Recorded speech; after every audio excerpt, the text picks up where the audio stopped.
So, Tessie and Grail, as you guys start heading in the direction of the Burlesque that Mina told you about, it takes a little bit longer to get across to that part of town. It's pretty far to the southwest. And now as night starts to fall, you notice that there are lampposts scattered across the city that are starting to light up. How do they light up? They appear to almost like flicker on. They look there are flames inside. This is new to you, Grail. Sagara Cove had a handful of these, but you didn't see a ton of them, especially on the east side where there's a lot more stuff going on there. These are familiar to you, Tessian, because even Black Harbor has some of these. These are essentially... they look like lampposts with a glass encasement, but you know from experience that this is actually magical.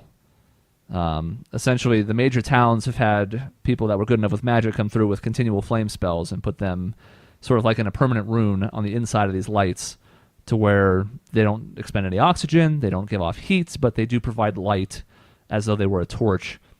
So that some of the bigger cities, Black Harbor obviously no exception, have these to help light up the area. Some of the smaller ones do not if they don't have a capable mage to do it, but a place like this, especially given its size and its relative wealth compared to other cities you've been to so far, does not surprise you that it has plenty of lampposts to light up the area. Well, Tessian's gonna chat with Grail along the way. I mean, obviously. I don't know what else we would do walking across town, and so he'll just sort of be like, it'd be really nice having someone to tag along with me. It's been a while since I've had company. So what do you do about your usual days though, Grail? I mean, what's a day in the life of Grail like? Is this usual for you? Well, it depends on what you're talking about in terms of a usual day.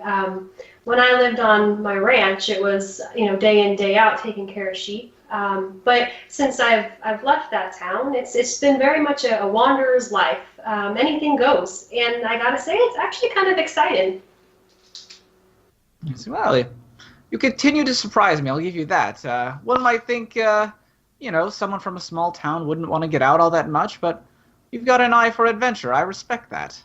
Is this, do you tend to go to brothels and burlesques often? So, Chris, I want to ask, is there a burlesque or brothel or both in Timberbrook? Because there definitely wasn't one anywhere near Sheepstop Hollow. There is a brothel in Timberbrook. Okay. It is mediocre.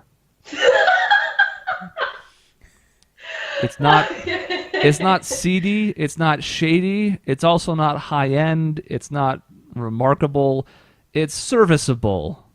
Okay. It's a good choice of words, Chris. Thank All you. right. I'm a wordsmanship man. I had a good friend who worked at a brothel in Timberbrook, and she told me stories about these burlesque houses and these shows in the big cities, and sounds fascinating. So I've actually never been to one. The second that it was mentioned, I gotta see it. I gotta see it with my own two eyes. And God, I don't even know. I'm sure Tessian's probably seen something like this before. Tessian I don't know owns a that that's brothel. true. Tessian is a brothel. Your body is a brothel, not a temple. In your travels, you have seen a couple nice ones, some bad ones, which are also entertaining in their own way, although not necessarily what you're looking for specifically, but they offer their own source of amusement and a way to pass the time. I would say that, considering the route you guys kind of took, yeah, in the smattering of cities that you've been to between your time in the Sowenwood and then Sagara Cove to now, you've probably seen 5 of them total. When you guys came through here, you only were passing through on like a day and did not hear anything about this place. So this one in particular you have not been to and don't know anything about. Okay. Gosh. And you have not been to Timberbrook to that one. These are all ones on more the eastern part of this part of the continent. So they're all different He's probably ones. going to ask about the Timberbrook one. So what's it like in, where your friend works? He probably wants to know these stories. What kind of stories? Well, so I actually when I would go in and do my trade work with the wool and whatnot, I would often stay there with my friend, and it was the brothel was interesting. it had a certain kind of clientele, and I don't know, I guess seedy is probably a good word for it, but it had its kind of charm in its own way. It was enjoyable to be around, just a lot of interesting people to talk to, and all the women were mighty fine, mighty nice girls. The stories, and I kind of like color a little bit, like a little bit of a blush, and I'm like, I don't know if they're really for me to tell. They're kind of women's stories that we pass between each other. And Tessian's like, well, I've heard quite a few stories in my time, but fair enough. And I'm kind of grinning. So what are you hoping to see here? Honestly, I'm just looking for some entertainment. I gotta say, it's been a trying couple of days. I kind of feel like it's been a wild goose chase looking for my kin, and it's just, I want to see something exciting. And I mean, I trust we can both agree that women of all stripes are just God's gift to Aramea and the world. And I don't think Tessian's caught on that's like your flavor of choice. So he's just like, yes, I agreed full-heartedly. And he's like, so I do feel I should ask, all this traveling with Stuart and whatnot, should I keep an eye on him a little bit? Well, more than usual, I should say.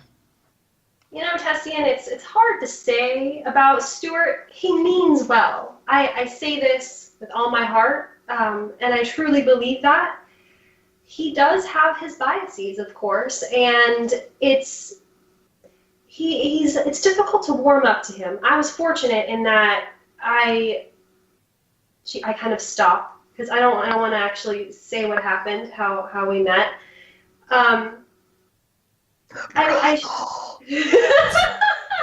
All the things in this campaign are brothels. He owes me a favor, if you will. And so Shut up, Mike. Laugh at this because what we were talking about. It's just kind of funny. And then I kind of said, no, not like that. But he warmed up to me faster than he might anyone else, especially considering that you're fancy folk. I'm none of that. I'm not from money in any way. And you are, and he's got them biases. That's all I can say. But I will say that he's a good person. He's salt of the earth type. I know it in my bones.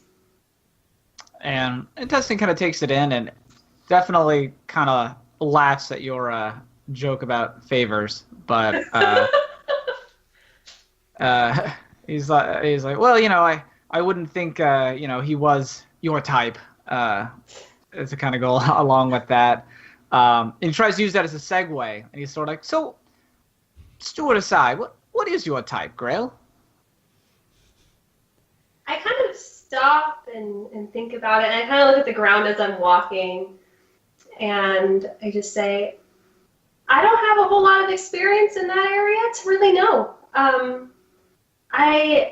I kind of feel like I'm a romantic of sorts, and it just seems that nothing's lined up in my favor. I've been so busy with helping my family.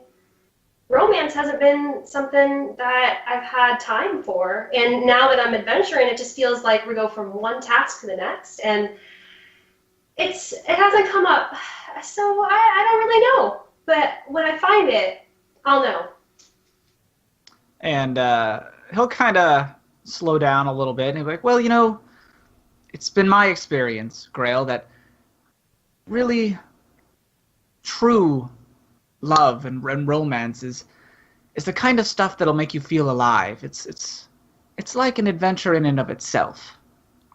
That's someone that you're never quite sure what they're going to do, and even if it's just sitting around, you still feel a little alive. You get that buzz, like what could happen next? Like wandering around in the woods or being jumped by bandits, although usually less dangerous, but that sort of thing, I guess. It sounds like you're talking from experience.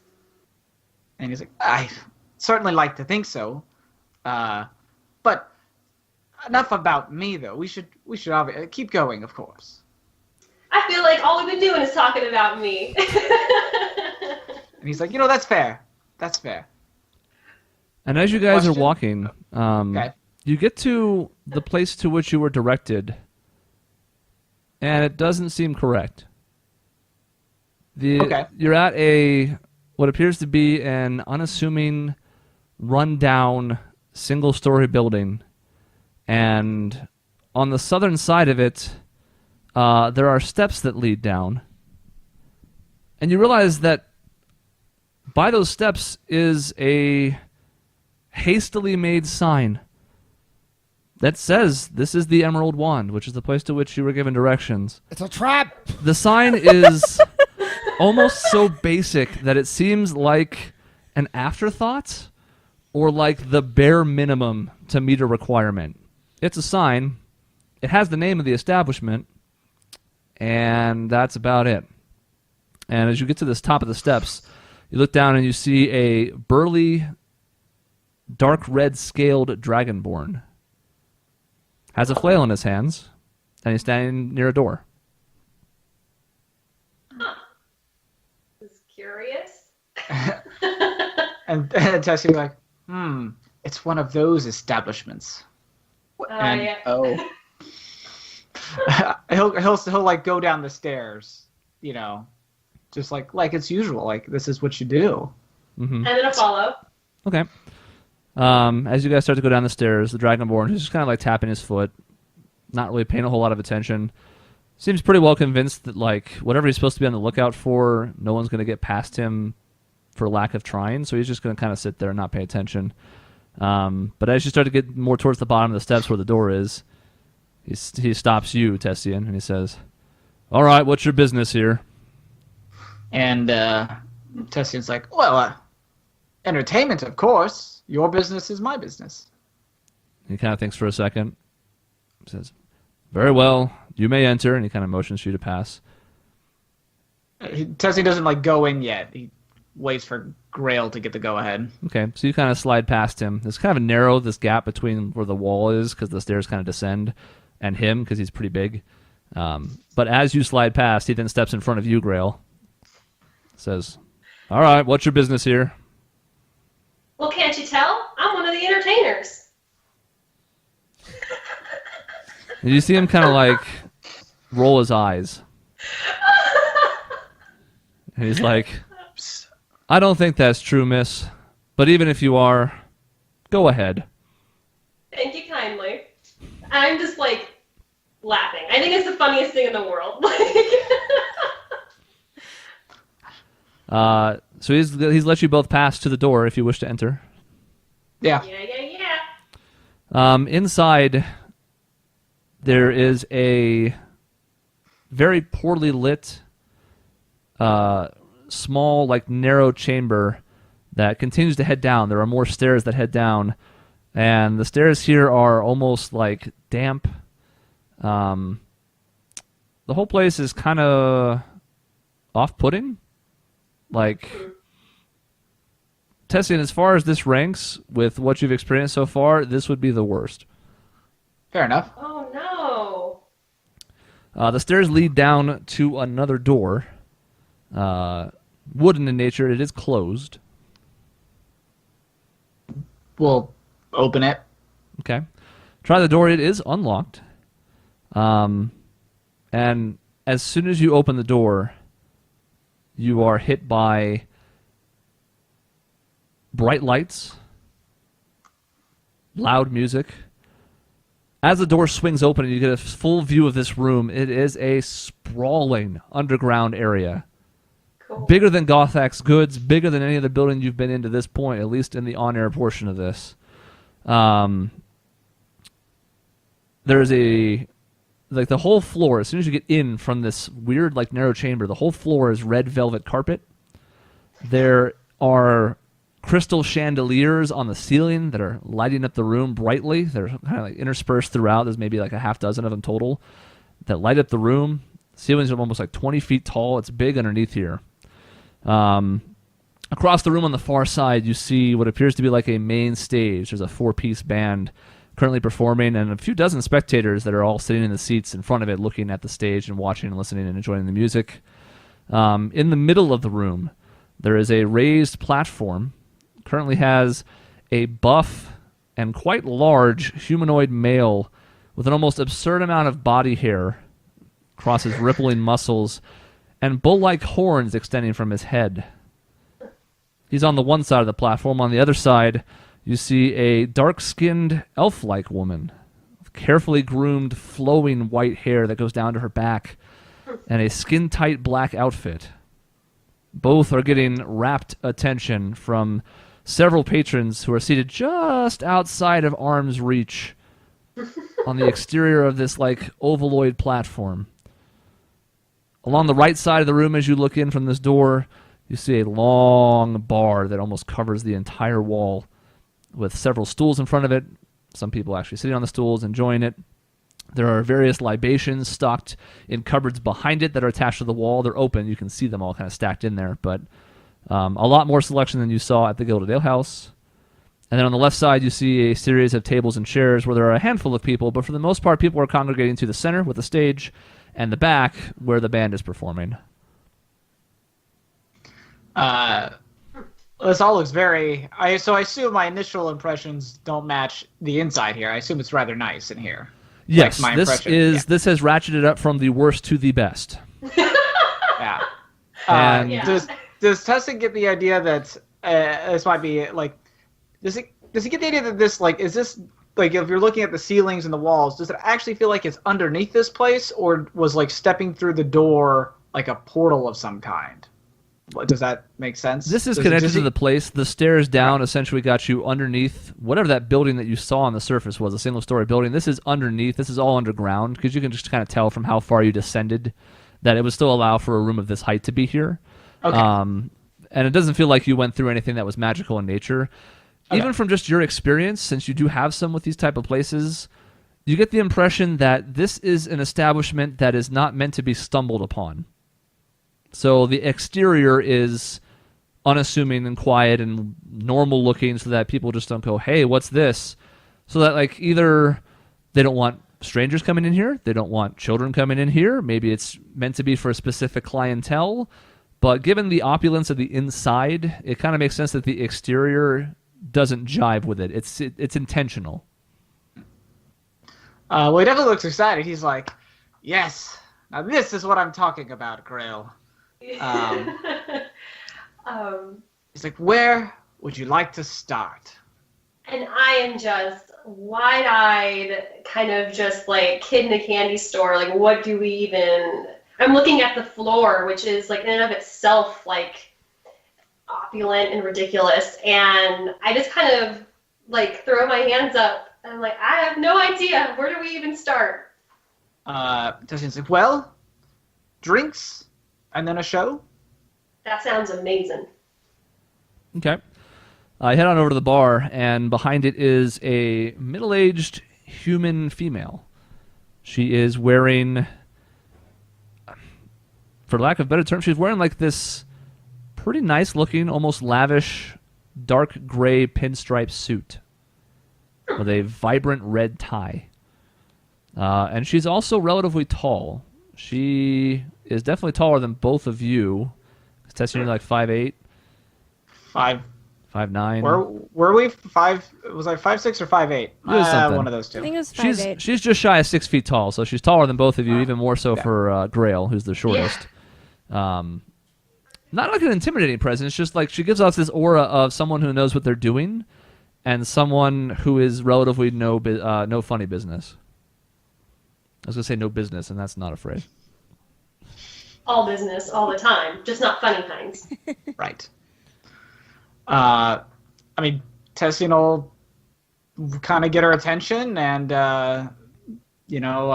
be like, barkeep, what's your specialty here? And she offers you a fancy port that actually runs for 4 gold pieces apiece for each glass. Holy cow! Dang. Oh, God. She says, like, so welcome to the Emerald Wand. I'm Donna Pastilico. I run this establishment.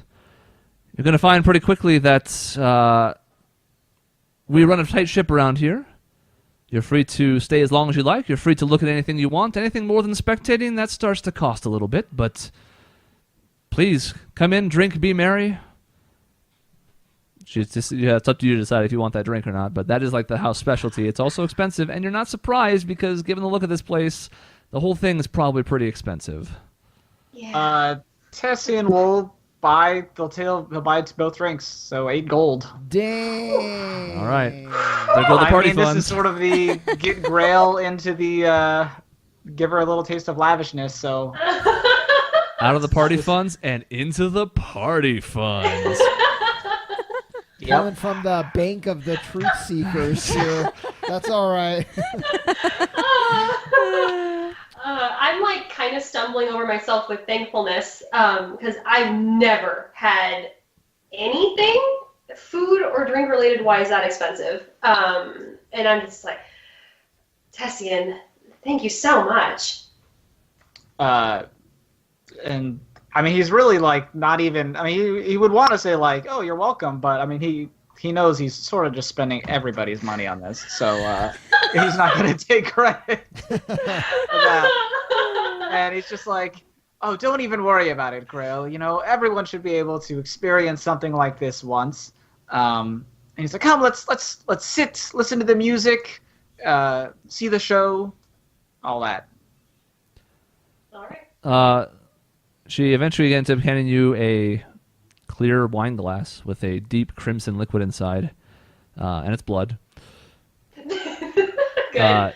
Actually, drinking it, it's very good. It's smooth. It's velvety. Has a nice finish to it. It's also a little bit more alcohol content than you were expecting. Oh dear. But then again, that's bang for your buck, so, give and take. You guys are heading over towards the music? Yeah.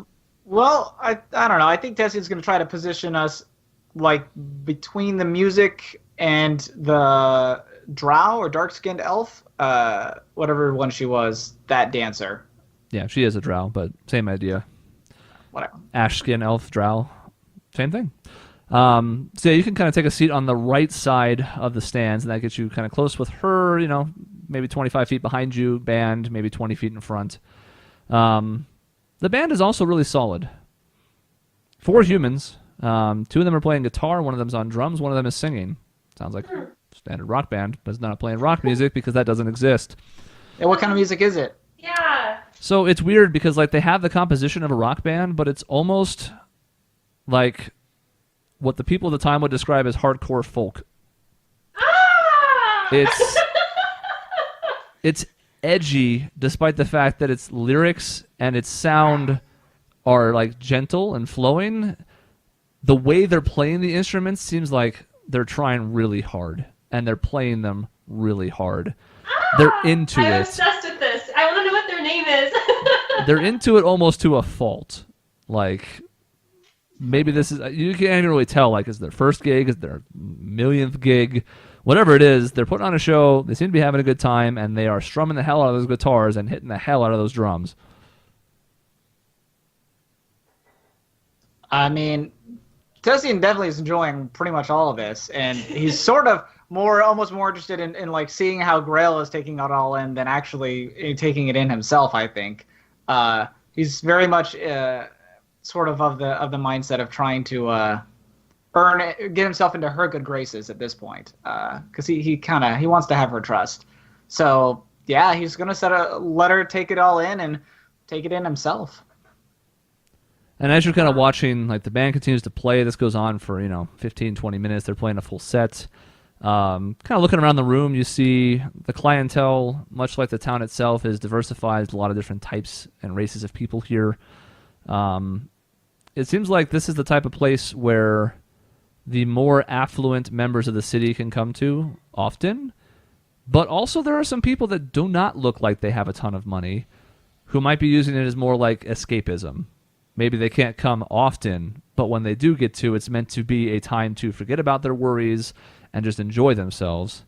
The dancers on the platform behind you are both dancing to the set that they're playing.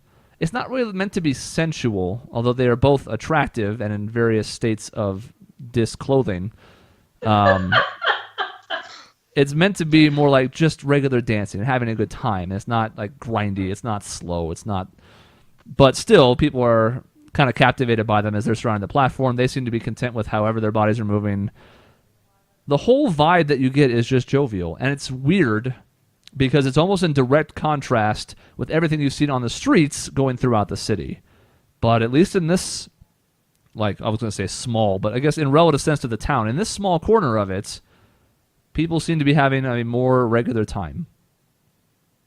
I am, again, wide-eyed, loving all of it, all of everything. Like, and there definitely is that sense of escapism there when I am watching the band and watching the dancers.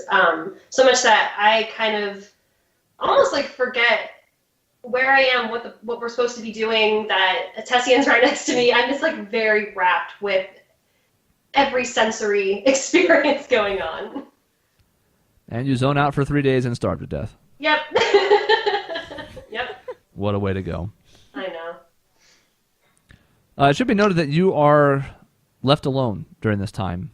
Nobody comes up to you. None of the patrons bother you. Nobody else in the establishment seems interested in you because, again, like the place is so eclectically filled with different walks of life that to new people, even though nobody recognizes them, is not out of the ordinary. So unlike some other times where you've had people approach you or you've gone up to something, like for the most part, you're allowed to just enjoy things as you will and set your own pace. Are there other female patrons, or am I the only one? I would say that it's slightly a majority of males, but there are definitely other females. Okay. Interesting. I know at some point Tessian will probably start trying to like grill Grail on like the dancers and like what about like that one, or like what about that one, she's got like her hair's really he's pretty much just trying to like get her thoughts on all of them. It's just to make small talk essentially. So that'd be fun. I'm into that. Wait, so there's more than just the two dancers? There's just the two for this particular moment, for the time you guys are spending. Okay. But the drow does stand out to you, especially Grail. Tessian will probably have seen a handful over because he's more, he's more well-traveled. In your case, this is something that you haven't seen before, and she is exotic more in the sense of unique than, again, it's not... She's beautiful, and Tessian, you even know, because you're something of a philanderer, that drow generally, not always, but most drow are bred to be as beautiful as possible. Outward appearance is important to them, even though they don't necessarily like spending time showing it off to people. But it also kind of makes sense that she's here because you also know, Tessian at least, that they don't like the sun. And what better place to escape the sun than in an underground nightclub? So she's rather pretty, but different than what you've seen before, Grail. Yeah, okay. Tessian might, God, what do you tell you all about that? I guess it depends on what we small talk about. Like, if we're small talking about her, he'd probably mention all those facts to you that he knows. You're going to have to get my attention away from all this stuff, so good luck. Then he doesn't. He actually doesn't. In fact, he'll look around a little bit at the other patrons, Chris, and try to get an idea of, like, you were saying that there was, like, nobility around here. He kind of wants to see if he can maybe spot people that might be important. I mean, as much as this is all really good and entertaining, he still has an eye for kind of what we're trying to accomplish here. He's not as easily distracted. So he wants to see if maybe there's an inroad into getting past that wall by maybe trying to find some of the upper echelon in here to maybe sit down and have a conversation with. Okay, go make a perception check.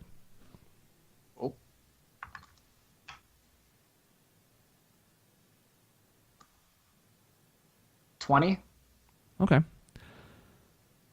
There are definitely people who are more fancily clothed than others here.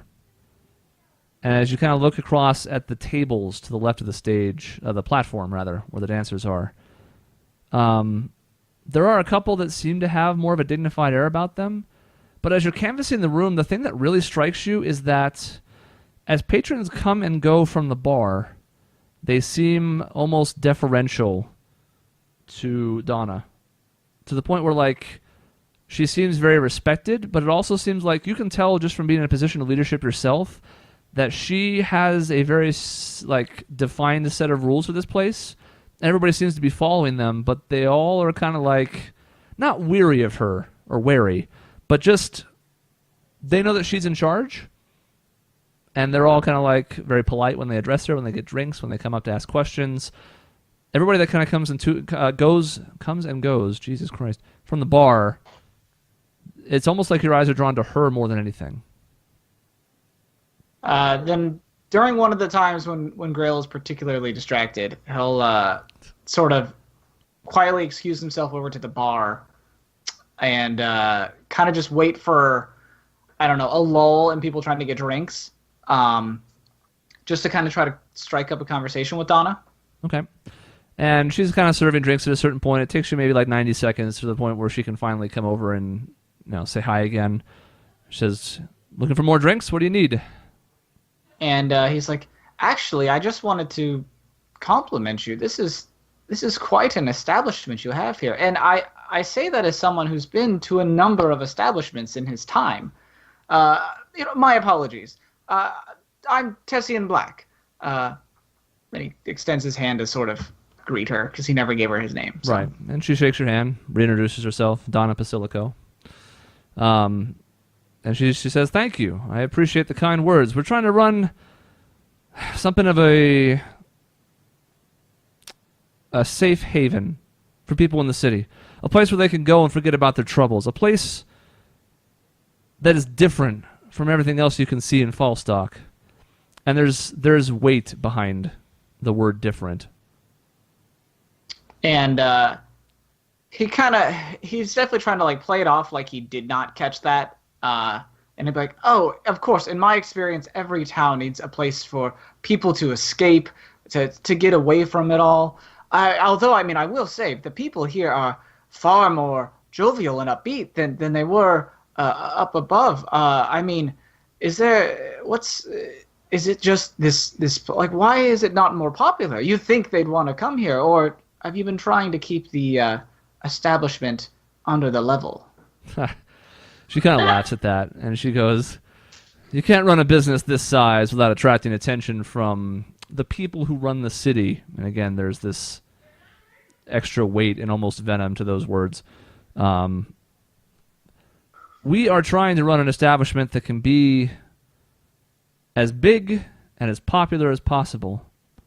But the taxes that have been levied against people on the city are hurting business. Let's just say it makes it so that people have a little bit less expendable money. And he's like, "Oh, well, has there been some sort of financial hardship around here? The city seems to be prosperous enough." That's the thing about Falstock, is that there's a decent amount of money flowing throughout the city. But certain people have their hands in it more than others. And for the regular folk who live throughout the town, that means that they get by. They have enough to make ends meet. But it's getting harder and harder by the day. Let me put it this way. The leadership of this town is great. I have no qualms with everything that goes on in this city. But I once worked for a boss who was especially stingy. He was all about bottom line. He was all about debts to others. And it made it really difficult to turn a profit for myself at times. If you catch my drift. And Tessian, he does. And he's like, well, I could always try to speak with who runs this place right now. Well, the city, of course, not here. Yeah, she nods. She understands.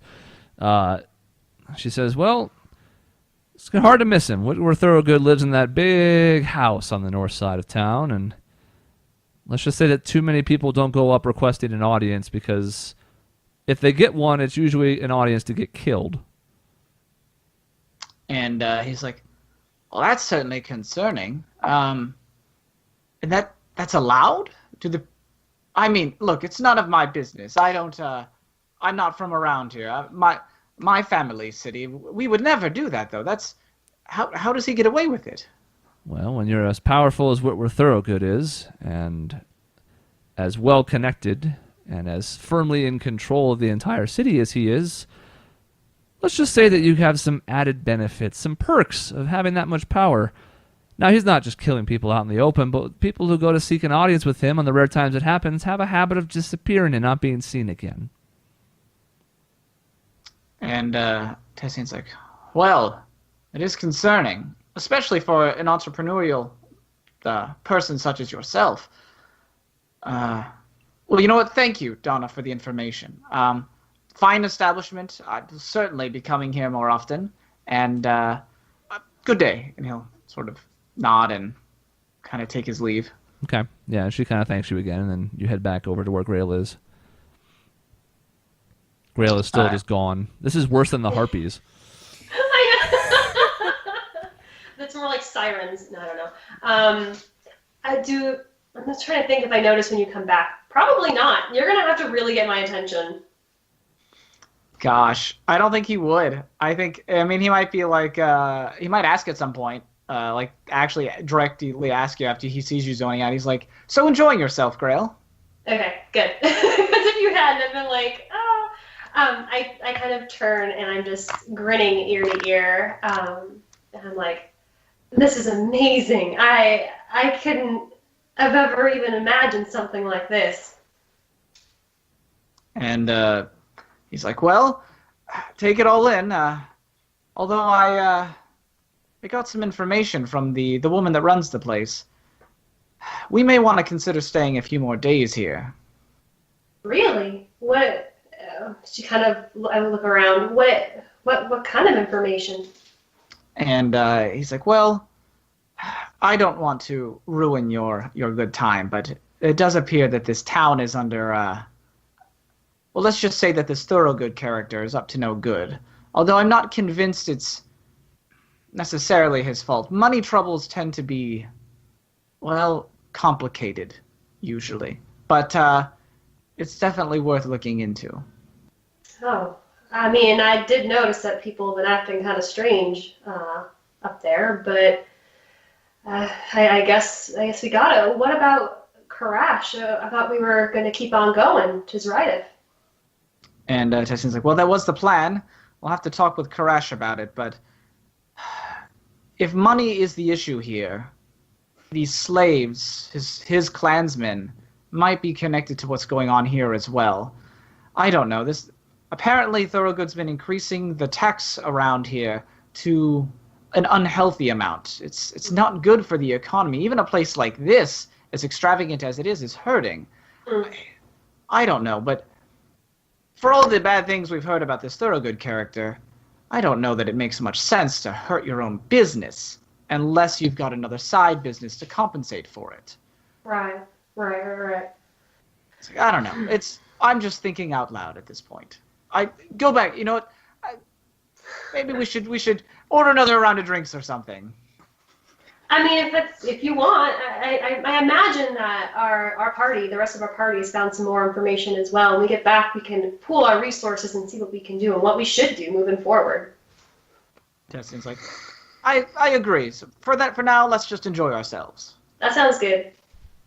As you guys take some more time to just enjoy the ambiance, the setting, the music, the dancers, Lena. Yes. You're heading back to the inn? Yes. Okay. Will I run into Stuart if he's leaving? Probably You not. shouldn't. With the timing, he was sure to be gone by the time you get back to the inn. He's probably been gone for 20 minutes by now, which we'll get to Okay. him in a second. So no, at this point, bar area itself, pretty busy now, especially as you're getting into the evening. A lot of people eating dinner. Almost all the tables are full. And you do have your room upstairs still that you know where to go to. Okay. I'm going to run upstairs and get my parchment. Okay. And I'm going to write down what I saw in my vision. And I'm going to also write something to my grandma as well. I imagine it's like bad Crayola drawing. And writing. You guys, look what I saw. I'm not going to draw it. Today I saw the president. And as you're kind of having a moment to reflect on this, now that you've walked back, there's like 10, 15 minutes to walk back to the inn, and now you're putting this all down to paper, writing it out, thinking about it more. It reminds you of the fact that your grandmother, Annetta, we have a name. Yes. Always used to talk about how you were a fable deer. Mm-hmm. And even though you don't know a ton about it, what that meant exactly, obviously it's what lets you transform into the dragon form that you have, the pseudo-dragon. Mm-hmm. So it stands to reason that it could also be something to do with this vision. Yeah. But the only people who would know more about that are at home. Yes. So I'm definitely going to be thinking about that as I'm writing this letter. But I'm gonna try to finish it as quickly as I can. Okay. And then afterwards, probably I want to find Tessian and talk to him, but I also don't think I should go to the burlesque based on his warning from before. So Okay. I might just go down into like the bar area and wait for everyone to come back. Yeah, and you do know that people are going to be coming back at some point because you set up a meeting with Mina in the inn. When it was probably going to be right. like less than an hour now. Yes. So probably best to wait there. You can catch him on the way back. Yeah. Stuart, Yes. as you head out to the wall, I want you to make a stealth check. Hell yeah. I'm born for these. I was built to do this. If I can find where it is. Okay. So I probably do put my mask on Okay. for all the fans who are just dying to know. 22 stealth. Okay. Using the shadows of what is now pretty much complete nightfall. Still early in the evening. It's like, getting almost to be 7 o'clock, but it's now getting like there's no more light in the sky except for what's being cast by the moon, which is still relatively full. You still manage to duck your way between the shadows of buildings and through alleyways and avoid the main roads to the point where you're able to sneak over to the wall, seemingly without incident. Doesn't seem like anybody paid you much attention, and coming at it from like maybe halfway across the right side, so not by the main entrance because you knew there were guards there. You get a close look at this wall. It is probably 80 feet tall. Oh, is that all? Even from here, you can see at the top some very... From a distance, these almost like spires on top looked like they were coming to a point. Up close, you see that they are pretty tightly packed and they are jagged in a lot of different directions. And it doesn't take much to realize that these are not for decoration. These are for deterrent. So I'll keep going. So the wall starts on one side. Yeah. And goes to the other side. I don't know how long the wall is. And It would probably take about an hour to walk the length of it. I probably would try to walk the length and look for any weaknesses. There has to be, I would think, some kind of entryway at some point so that guards can come in and out. Maybe not, but that's what I'm looking for. Well, there's a main entryway. It's the arch in the center of this semicircle as it kind of curves out. And then there's a big archway where there's about a 25-foot at the top hole cut into the wall, which still only comes up, a third of the way of the entire wall's height. And even from the distance, as you kind of peer around a building to get a look at it, you can see that there are, just from your vantage point, a half dozen guards. Okay. Standing both, like, some in the front and some inside of it. You can see a couple on the inside from the angle that you have, as well as the ones on the exterior. They are in heavy plate armor. 2 of them have pole axes. 2 of them have broadswords. Okay. So looking pretty beefy. Yeah. Okay, so if I would like to walk the entire length of it, obviously going Okay. a large arc around the guards in the middle. Sure, go make a perception check. Okay, come on. While he does that, Karash, was there anything else you wanted to do as you headed back to the inn, or are you just heading back to kind of wait for the group? I'm heading back to wait for the 2 separate parties that I have coming to speak with us later. Cool. 18 perception. Okay. As you walk the perimeter of the wall, you got a sense from looking at the opening in the archway that this wall is 25 feet thick, maybe 30. It is solid. It is sturdy. It is wide. almost to the point of excess. And it stands out as this is overcompensating is almost too strong a word, but like whoever built this wall is hiding something, because you don't build something like this for like recreational use, especially with the stuff on top. However, you do not find any cracks in it, any openings. It appears to be very solid, very well built, to the point where, like, short of trying to get over the spires, the only other way in might be that main entryway. What do we know? So there's the wall here, and there's the town. What's like on the other side? Is it a circle that goes all the way around? The northern part of town is surrounded by this fence on all sides with the spires. And you can see some of that from the exterior as you came in from the east. The rest of the town has no fence at all. Yeah, right. I said fence. Take a drink. You did. Okay. Almost made it. Almost made it. Almost. Okay. Well, with that info, Yeah, I don't have any liquid left. I guess I would just go back and tell people that insight about, like, not only is it everything we know about him, but to add on that, like, he's definitely hiding something. It's not just a class separation. It's more than that. Okay. So, as our party begins to reassemble back at the inn for their sit down with... Is there a way to keep track of time in the Emerald Wand? Because I feel like me and Grail might be late. Yeah. There is a relative timelessness to it, almost Vegas-esque, to where it's so brightly lit on the exterior or the interior, and there's no sign of the exterior, that it can be difficult. But between the time the other groups spent, you would have to be there for like more than 3 hours to then miss this meeting. So unless you get really lost, which we can do a check for if you want, but you would have to get super sucked in to not be like, well, it's been quite some time. We might need to do a check. All right, go ahead and make perception checks. Although I think I'd probably give myself advantage because Testing's now thinking about like the politics of it, so he's probably a little bit more minded of it. But Give yourself advantage. I'll give you advantage, but yeah, you can have advantage on it. It makes sense given the context. Do I even know about this meeting? What's the check for? Has anyone told me? I don't know that you do. No. I don't think you really Perception. Perception. They kind of told you about the room, and that was it. I think. I think so. Oh, 18. and 20. Okay. Apparently we're quite Perceptive. yeah. Yeah, you guys get sucked in for quite some time, but again, it's such a span that you would have to be pretty negligent to miss. And eventually you're like, well, we don't really want to go because we're having a good time here and the place is nice, but we should check in with the group. And you always know you could come back later tonight if you really wanted to. Yeah, are there other dancers? I don't want you to describe every one, but Not at this point, no. Let's see. Wow. That's impressive. like that's a long dance. Like I'm actually impressed even more. Well, He's they up there for like an hour or eventually, two. as you guys sit there, the band stops playing and they leave the stage as well. There are breaks. It's not 3 hours of them constantly up on stage killing themselves.